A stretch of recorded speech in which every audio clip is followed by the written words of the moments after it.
Makanya ketika kita mendakwakan dakwah tauhid ini, kita dimusuhi oleh umat. Dimusuhi oleh siapa? Oleh dai-dai yang menyesatkan. Dari tokoh-tokoh ahlul bidah wasyirik. Mereka nggak senang dengan dakwah tauhid ini. Maka kita mendakwakan dakwah tauhid ini mulai dituduh oleh mereka dengan berbagai macam tuduhan.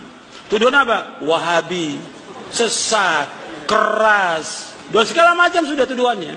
Kenapa? Kita mendakwakan dakwah tauhid. Tapi kalau kita dakwakan, wahai manusia, bertakwa kepada Allah, nggak dimusuhi oleh orang. Nggak dimusuhi, takwa kepada Allah.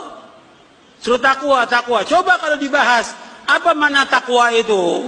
Apa intinya takwa? Mentauhidkan Allah, menjauhkan syirik. Ya dimusuhi kita.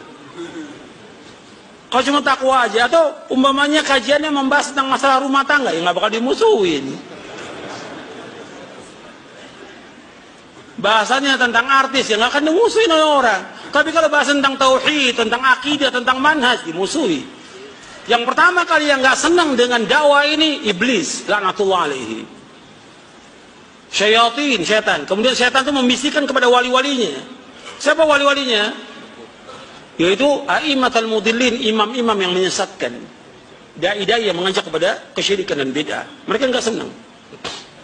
Makanya ketika kita mendakwakan dakwah tauhid, mereka nggak senang. Dan mereka berusaha bagaimana berupaya supaya dakwah ini mati. Nggak ada lagi dakwah ini. Makanya kalau minta izin pengajian di masjid mana aja dakwah tauhid nggak boleh. Nggak boleh. Itu seperti itu mereka. Karena yang mereka nggak senang tentang dakwahnya, isi dari dakwah ini. Makanya kita harus dakwahkan, nggak boleh berhenti sampai kita diwafatkan oleh Allah. Karena inilah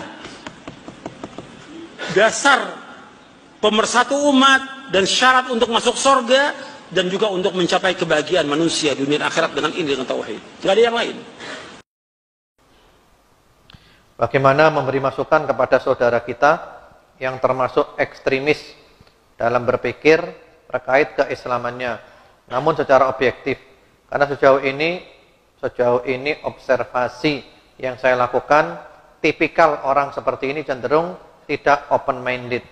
Jazakallah khair al-mukarram wa iyyakum. Yang penting kita berusaha saja disampaikan. Kami ceramah seperti ini, Bapak Ibu keliling kemana-mana. Dan banyak di YouTube, banyak di internet. Dan ternyata alhamdulillah banyak yang sadar. Banyak yang sadar Bapak Ibu. Karena orang itu ada titik jenuh. Ketika sudah berada di titik jenuh, nah dia mulai siap untuk sadar. Terutama orang baru tobat, itu masih keras-kerasnya. Setelah itu dia bosan sendiri. Setelah bosan sendiri, nah baru mau dengar ceramah kita, gitu loh. Oh, ternyata enak ini ya, ikut ini saja saya. Nah kemarin nggak mau. Kami dulu ketika masih keras Bapak Ibu, ini pengalaman pribadi. Dan sekarang baru sadar kami, ternyata saat itu kami sombong dan ujub. Itu dua sifat. Sombong dan ujub, tapi nggak sadar. Sekarang kami baru sadar. Sehingga mereka-mereka yang belum sadar itu sombong dan ujub. Kenapa sombong dan ujub? Karena mereka tidak mau menerima kebenaran kalau dari luar kelompoknya. Itu sombong. Yang kedua ujub, karena mereka merasa lebih baik dari yang lain, mereka merendahkan yang lain. Kami dulu begitu, dan sekarang kami baru sadar. Kami bersyukur kepada Allah Bapak Ibu. Dulu ketika kami masih seperti itu yang ada itu kebencian. Orang sepandai apapun, kalau di luar kelompok kita, nggak ada nilainya di depan mata kita. Nggak ada nilainya, nggak ada harganya. Itu sudah dicuci otak seperti itu. Tapi setelah kami putuskan keluar, kami mau membuka diri, kami tambah referensi pengajian, baca buku, Masya Allah, luar biasa. Ini ilmu lautan yang nggak bertepi. Sehingga kami sekarang walaupun beda pendapat tetap saling cinta. Ustadz Abdul Somad, Ustadz Salim Afillah, Ustadz Felix Shaw, Ustadz Mustafa Umar, Ustadz Fauzil Azim, dan yang lain-lain, Ustadz Umar Mita, kami saling cinta karena Allah. Walaupun ada beberapa perbedaan di antara kita. Toh intinya sama, kita sama-sama Ahlus Sunnah wal Jamaah. Jadi nunggu titik jenuhnya Bapak Ibu. Ya didoakan aja, doakan dapat hidayah. Iya, itu nggak sadar. Ibaratnya orang kerja di pabrik kulit, Bapak Ibu. Pabrik kulit itu baunya enak atau nggak enak? Bau nggak enak. Pabrik kulit baunya nggak enak. Tapi yang kerja di sana itu nggak bau. Karena hidungnya sudah terbiasa bau nggak enak. Lah untuk menyadarkan dia, harus dikeluarkan dulu dari pabrik kulit itu. Dikeluarkan dulu, nah diajak piknik dulu. Jalan-jalan. Untuk dinormalkan dulu hidungnya. Setelah diajak jalan-jalan, hidungnya sudah normal, ajak balik ke sana. Ternyata dia baru sadar, ternyata baunya nggak enak ini ya. Iya, seperti itu. Kalau nggak gitu nggak bisa, keluarkan dulu. Ditata dulu otaknya. Ini sudah rusak otaknya, ditata kembali.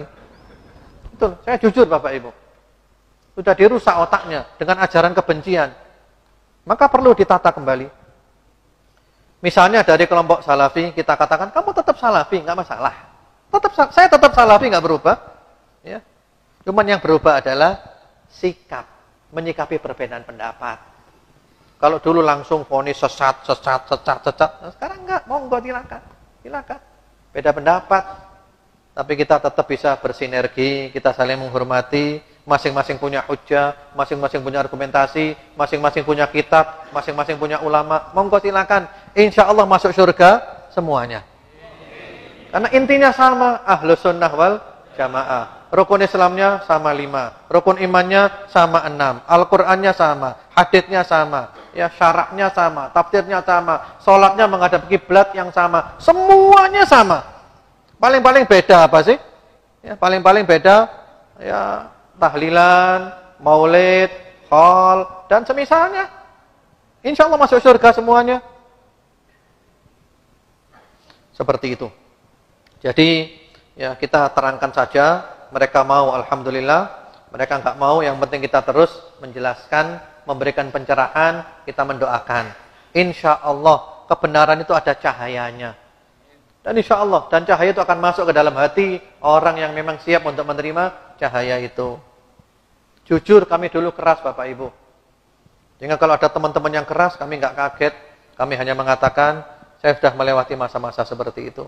Ya. Atau bahasa mudahnya itu sudah hatam lah. Sudah hatam, sudah tobat, sudah. Alhamdulillah. Terima kasih ya. Yang lainnya aja.